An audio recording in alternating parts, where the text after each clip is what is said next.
আমি মোহাম্মদ ইব্রাহিম হোসেন। আমার স্বরচিত একটি কবিতা আবৃত্তি করব বা পাঠ করব আপনাদের সম্মুখে। কবিতার নাম বাঁশ। মনে করেন না কাউকে বাঁশ দিব। বাঁশ, মোহাম্মদ ইব্রাহিম হোসেন।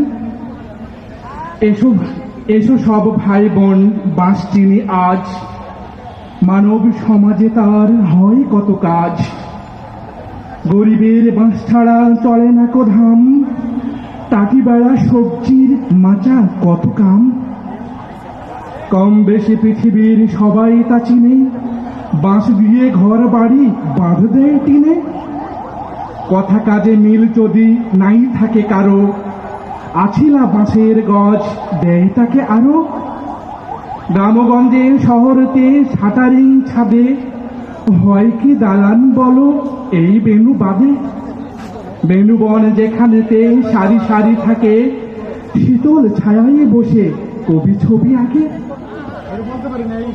কি দারুণ পরিবেশ গরমের দিন, সত্য প্রবাহের সূত্র হেমবাউহীন।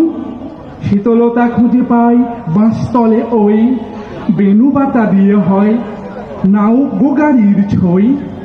আরো কত কি যে কাজে লাগে ভাই বাঁশ, আসে জল উন্নয়নে ধরে মনে তাস।